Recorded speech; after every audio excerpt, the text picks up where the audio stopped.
Welcome. My name is Steve Stein, and I'm the host of the StreetSmart Wisdom Podcast. And today we have a special segment with Bryan Winthrop Reeves. We're going to talk about his latest book, Choose Her Every Day or Leave Her, a guide for your journey through the transformational fires of love and intimacy. Welcome, Bryan. What's up, Steve? Good to see you, man. Good to be here. All right. So you give us a little, tell us a little bit about your background. It's compelling, it's interesting. Then we'll talk about the book a little bit. Yeah, so my background. So I'm currently right now a 50 years exquisitely aged man. Uh, I was a captain in the Air Force back in my 20s. I have an engineering degree, undergraduate, and master's degree in human relations. I grew up with two moms and three sisters. My moms were not married to each other. They were married to my two dads, but it was really my moms that held the world together. And, I share all this because I think it's interesting, it's meaningful that I grew up with women, a healthy respect for women. I am very educated, professionally successful, and by 26, right, all of this was true. And I sucked at relationships. I was a disaster at love. I had no idea what I was doing, despite thinking, if anybody knows how to do this, I do. Steve, I had a master's degree in human relations. Like, And did that help? Were you it able to didn't help at all. take it out and show it to your, To my girlfriends, I didn't quite do that, but I definitely tried to, uh, show just how much I knew about relations. Rather than actually do relationship well, I just talked about what I thought I knew it meant to do it well. And it was just one disaster after the other. So, all that to say again that really set me up, life set me up with so much pain and suffering, both inflicted on myself and others, no doubt, in intimate relationship. And today I'm, fast forward now, I get to, for about the last decade, I've been working with couples as a coach. I've been coaching. I focus on coaching men now, especially with relationship challenges, and yeah, I'm the author of this book, Choose Her Every Day or Leave Her, which is, it's available on all the platforms. I'm actually doing some readings of this on my YouTube channel these days. So anyway, yeah, man, that's the short of it. got it. So I guess let's start with the title. Yeah, So or the compelling part is choose her every day or leave her. yeah. What does that mean? That was born of a realization in 2015 when I first started. I was working with couples for maybe a couple years, and I started to see in my clients, this pattern of this struggle in relationship. And it was I was working with a couple, and the I don't think they were married, but I remember, I learned so much through working with people, through clients. And I remember this woman was really struggling with being in her relationship to her partner, her male partner. And I remember hearing her just reflect on, her struggle and wondering, like, am I ever going to be able to choose this guy? Like, I either need to do it, kind of shit or get off the pot kind of thing. And my own light bulb moment happened in that moment when I thought back to at that time, I wasn't with Sylvie, who's my wife now. I wasn't with her yet. I was single at this time. And my mind flashed backwards, actually, to my past relationship that I was in for 5 years. But I wasn't really in it, Steve. I was in and then I was out, and then I was in and then I was out. I was like, my mouth would say I was all in, but my actions, my energy was at least half out and probably more. And so in that moment, holy moly, it just came so clear to me. One of the reasons, not the sole reason, but one of the reasons that relationship was so difficult and painful and chaotic is because I never fully chose that woman. I stayed, the first line of that chapter in the book is, for 5 years, I hurt a good woman by staying with her, but never fully choosing her. Right? So choose her every day or leave her. That chapter asks that question after I kind of talk through what that means. At the very end, I invite the reader into that question. Why are you choosing your partner today? And it's okay if on some days you don't really know, right? I mean, we all have bad days. Every relationship has those, oh, I hate you moments, right? But if we don't know why we're choosing our partner, if we don't have a deep conviction and a clarity, then it's likely that relationship is going to struggle on some level. And so it's really a challenge, really, to both men and women, right? Choose your partner and everything that means, or own that you don't choose them and consider leaving the relationship, or at least being honest about how divided you are. Wow, that's deep. So I get that it's like I heard there's an old expression, it's not into out of the water. Either you're in the water or you're out of the water. And if you're in Right. Yeah. between, you're Yeah. you're screwed, you know. Well, yeah. And Yeah. and then Tony Robbins talks about being congruous. It's like Yeah. if you're in, like if you're giving lip service to being in a relationship Yeah. and you're physically there, but your heart's not in it, or you're doing it for fill in the blank, then it's hard. It's hard for it to work. Right. It's like I've heard it said also, there's no such thing as 99% committed. You're either committed or you're not, which doesn't mean if I'm 100% committed, it doesn't mean I can't change my mind in the future, right? But that is a very different orientation to saying, no, I am all in today.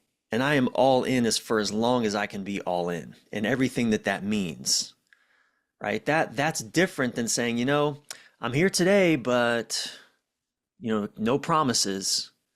Or I'm here today, but also, you know what? I'm kind of not here because you annoy me and I just don't know if I can really accept you.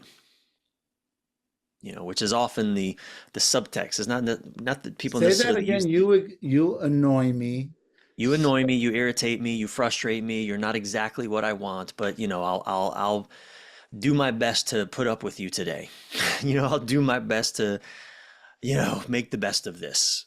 Boy, that sounds like very familiar.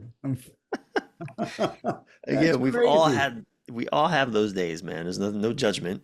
It's just, if that's the predominant state you're living in a relationship, what are you doing? What are you doing?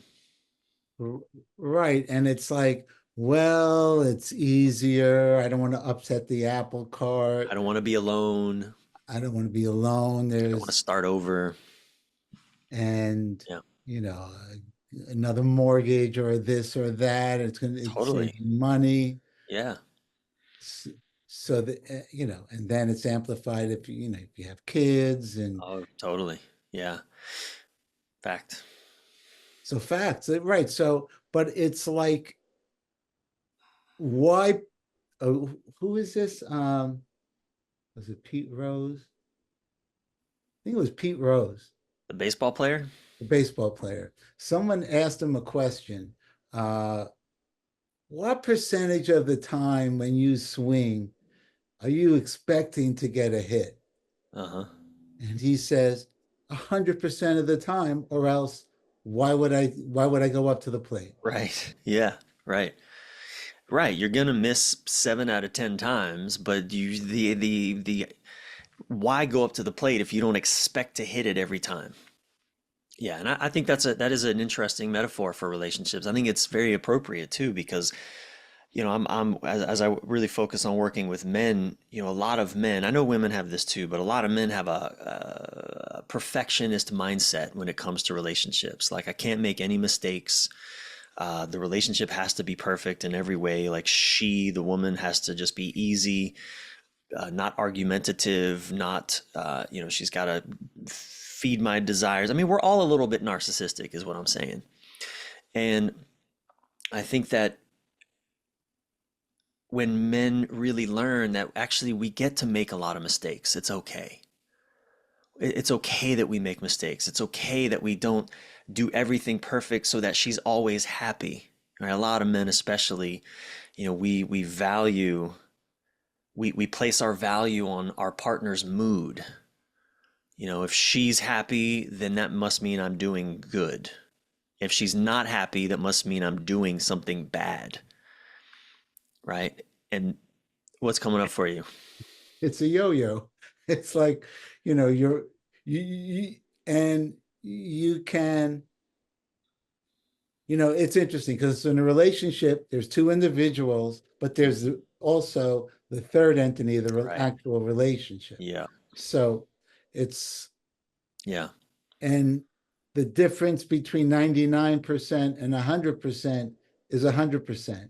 So if you have the back door open a little bit, Right. and because she has the back door open a little bit, or I'll never make her happy, it's or this or that, it's like it's easy, especially over time, to like, well, why even bother? Let's just get through another day. And Yeah. that's Yeah. Yeah, that's a I don't know if dangerous, but it's a very sad place to live, the why even bother. right. But I think that's what happens. Men, a lot of us, we check out of the relationship because we can't solve all of its problems. We can't, which means we can't do whatever we think we're supposed to do to make her happy now and always. I remember early in my relationship with Sylvie, I told her half jokingly, Steve, half jokingly, if you're just always happy and thrilled, we're gonna be great.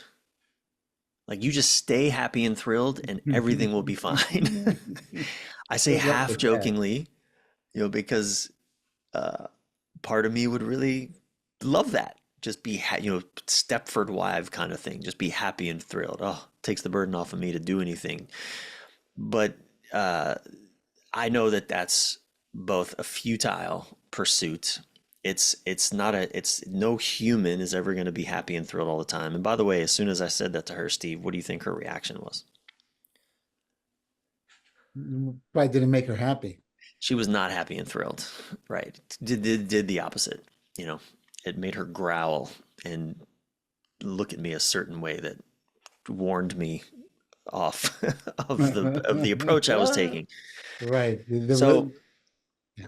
that Pete Rose analogy, look, I show up every day expecting to get it right with my wife, to do all the right things, to be a man that she's always proud of and happy with and thrilled with and all of that.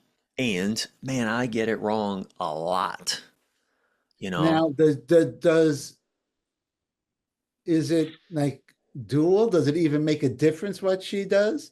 Like if you feel it's not reciprocated, or you both kind of, Well, yeah, sure. or is So it irrelevant? Because I think people pick up on your frequency, and if you have a 1 foot checked out or 1 foot out the door vibe, then no one's going to feel safe there. So there's this popular idea of relationships being 50-50, right? Each of you do your 50%. And I don't subscribe to that. I actually subscribe to a different paradigm, which is what I call the 100-100 model of relationship. Like I have 100% responsibility for the success or failure of this relationship. And by the way, so does my wife. She also has 100% responsibility, right? And my work is to do my 100%, right? To explore, where am I getting in the way of love? Where is my cynicism or my arrogance or my withdrawal, et cetera, my stressful stories, what is my role in whatever breakdown we're having? And that was, I think, the big revelation of choose her every day or leave her. I spent so much of that time blaming my girlfriend for why the relationship wasn't working.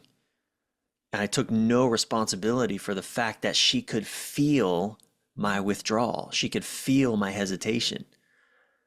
I mean, she could feel it. She could sense it. And I never articulated it I did in subtle ways. I remember once we went looking for an apartment to live together, and we'd been together maybe a year and a half.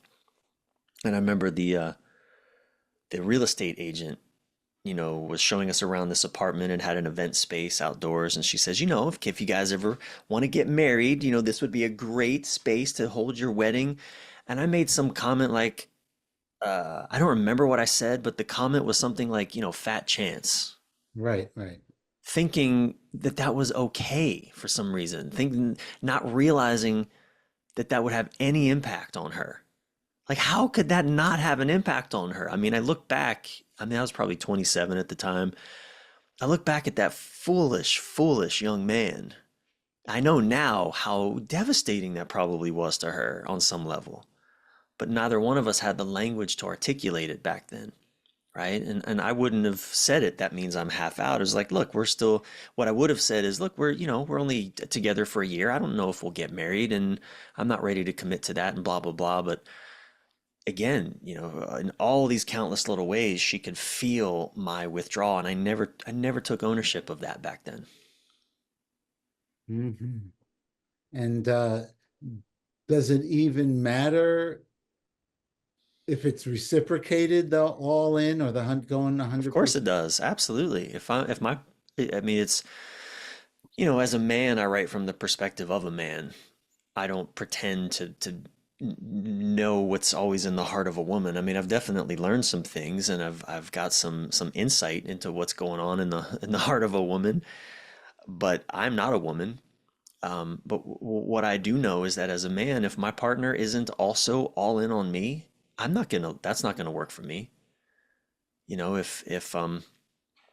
Um, if my partner is struggling to decide, I'm working with a man right now whose partner, they've been friends for many years, and only in the last maybe 6 months have they started actually dating. And she keeps giving him this message that I need you to be different, right? I need you to be stronger. I need you to be, first it was more emotional, right? And then when he started showing more emotion, she said, I need you to be less emotional. You're too emotional. I don't feel safe now. You're more emotional than me. And like, anyway, she's running him ragged and all of these, I need you to be this ways and that ways.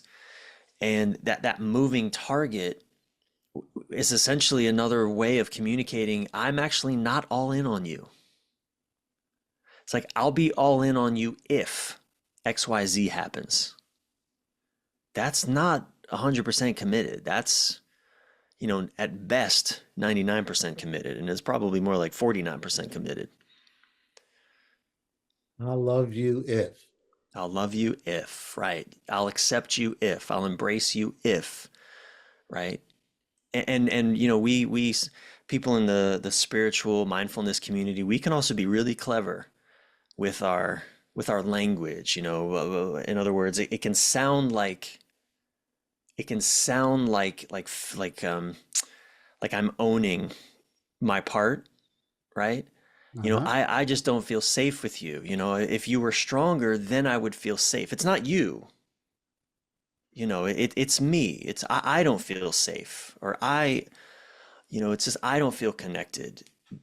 Because you XYZ. It's like the ego is clever, and we find all these clever ways to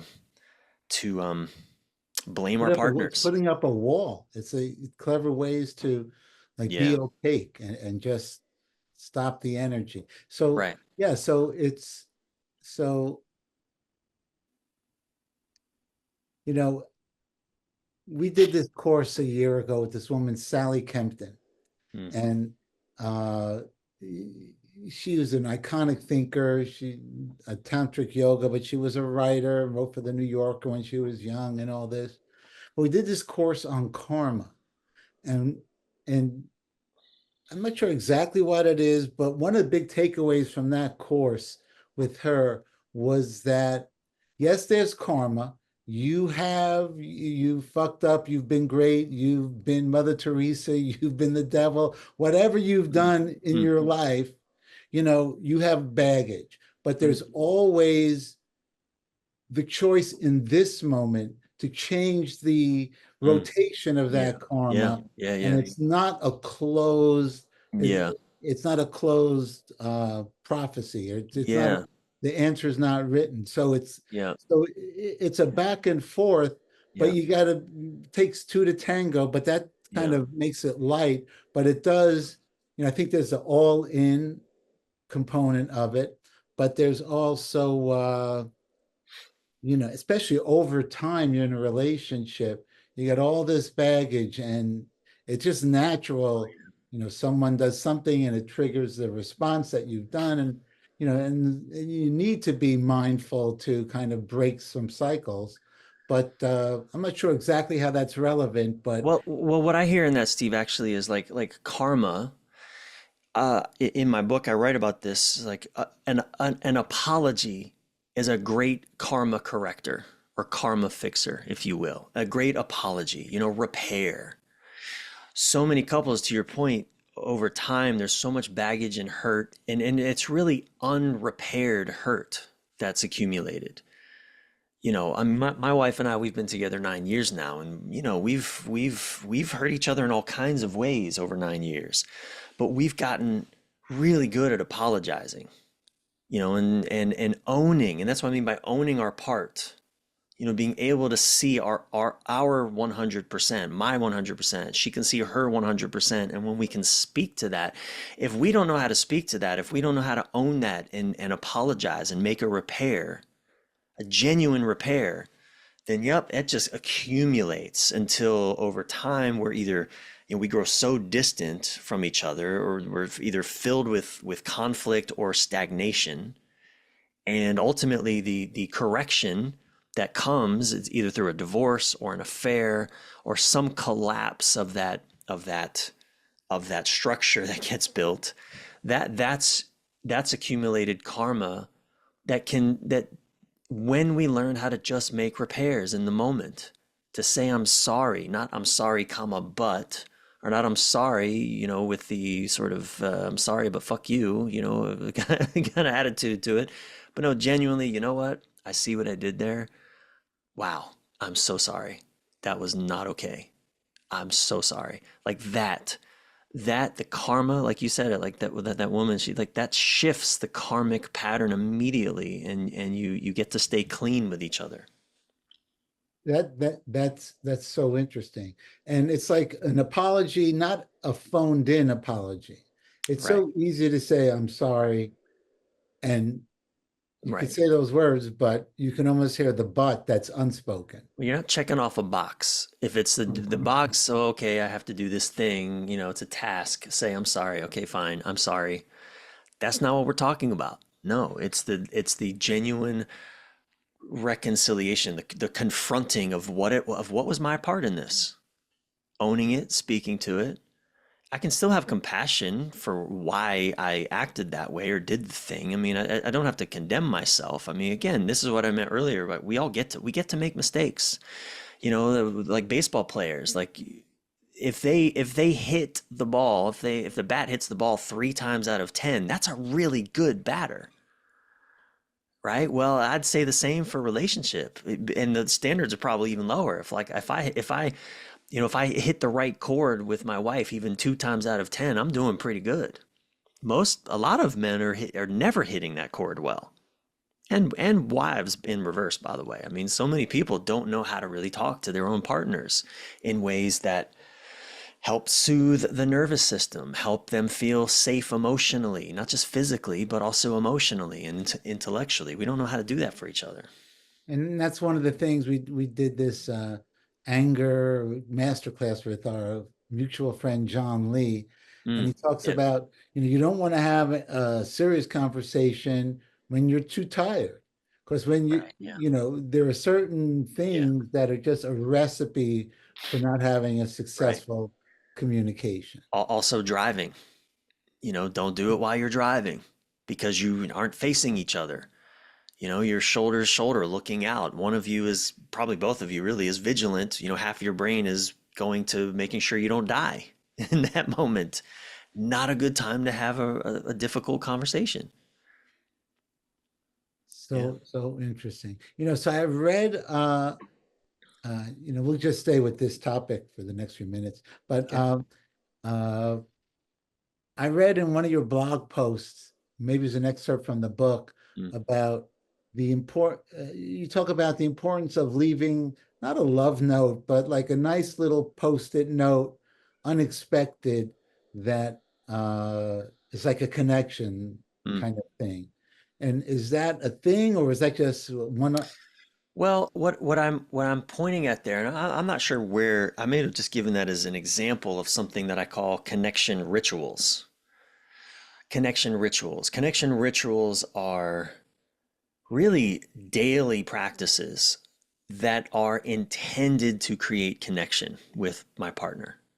That's the only intention, to create connection. They're not productive, meaning it's not about getting something done.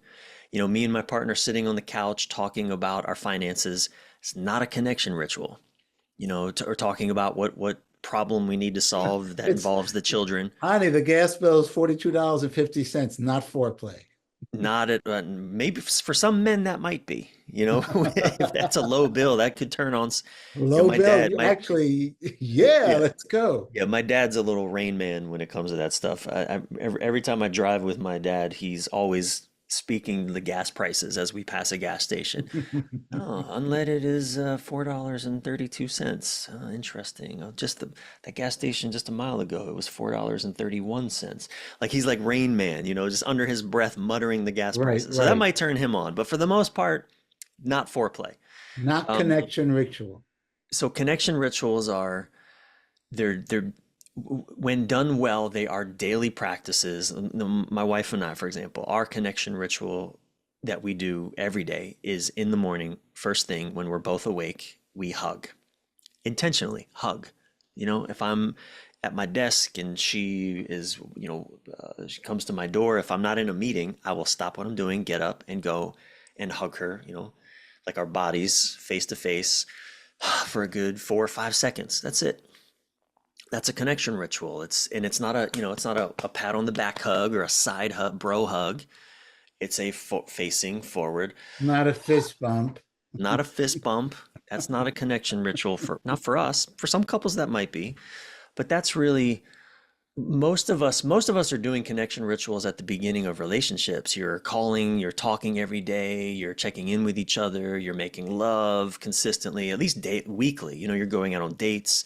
But as time goes by, those rituals start to fade, and Who maybe we has do time for those frivolous things? just life. Right? We're into life. We're into the busyness of life. Hey, okay, we're secure. We're with each other. I mean, we're good. What else? Especially, men, especially, we tend to then, what are the other problems that I need to solve in my life? Let me focus on those. Right. And, we did this thing years ago with Robert Bly and Deborah Mm, Tannen, mm, you know, and, mm, and, you know, women want to connect emotionally and mm. guys want to get shit done.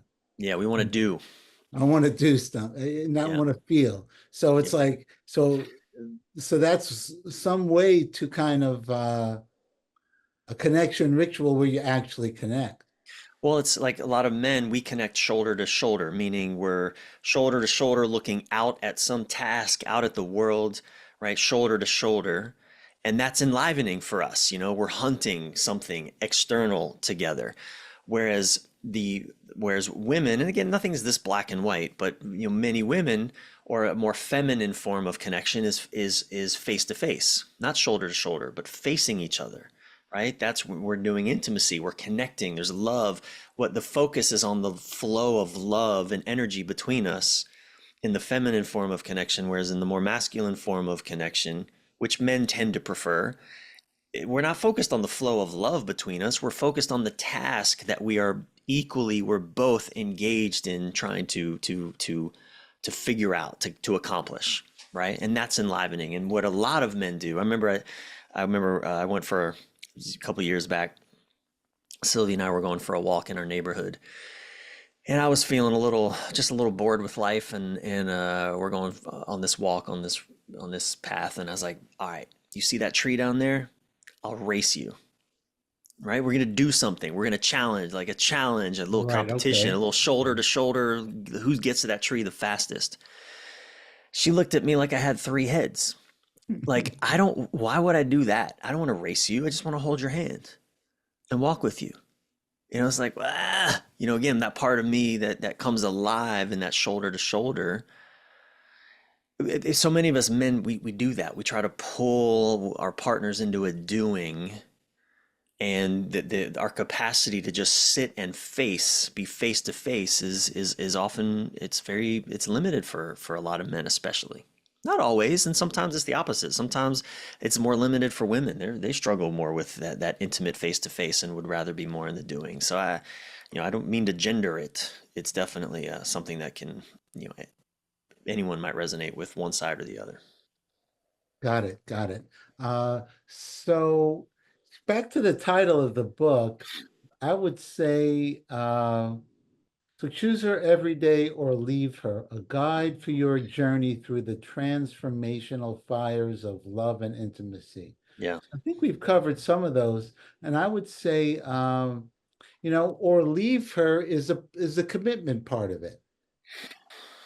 Well, it's the responsibility part of it. If I'm not all in on this, first off, I have to reconcile with that. I have to confront that. Okay, I'm not all in on this. I am not choosing this person every day.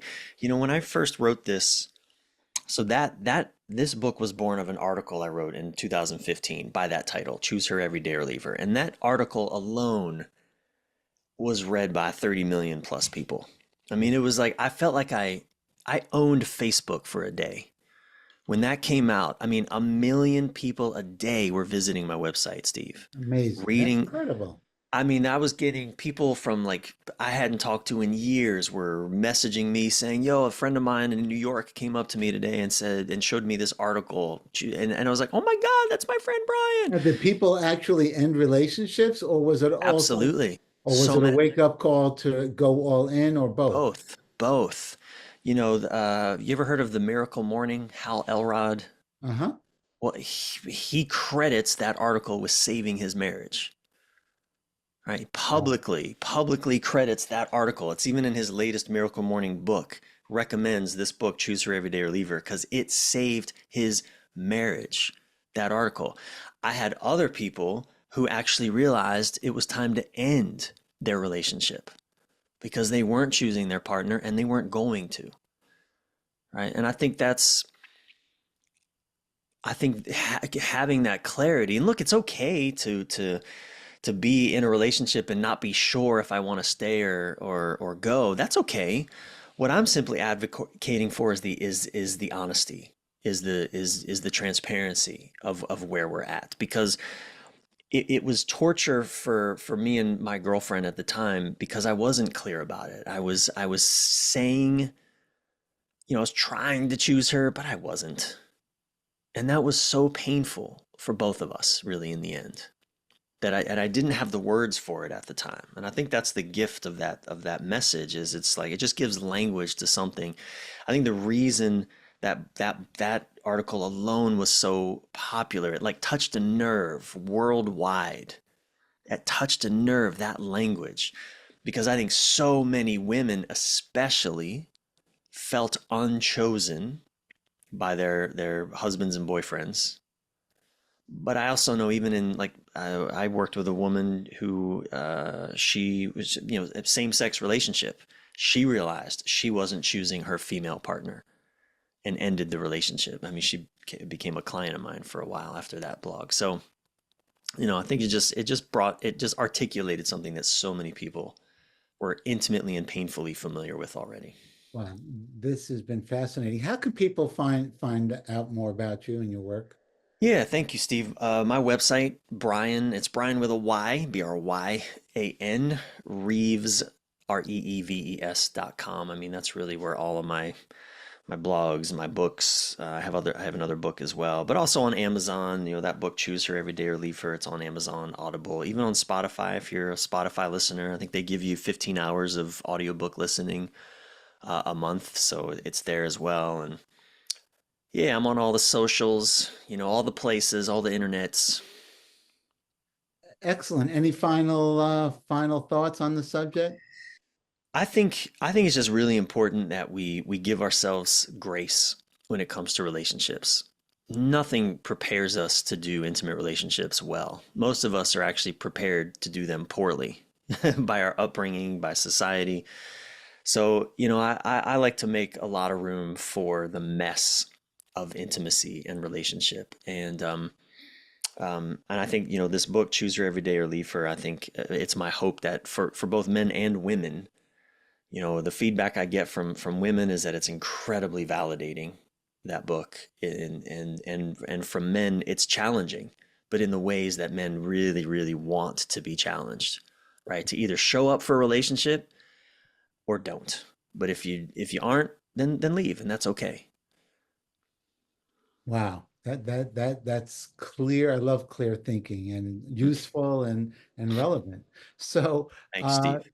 so Bryan, that was great. And my name is Steve Stein. I'm the host of the Street Smart Wisdom Podcast, and this is the end of an incredible session with Bryan Reeves. Thanks so much, Bryan. Thank you, Steve.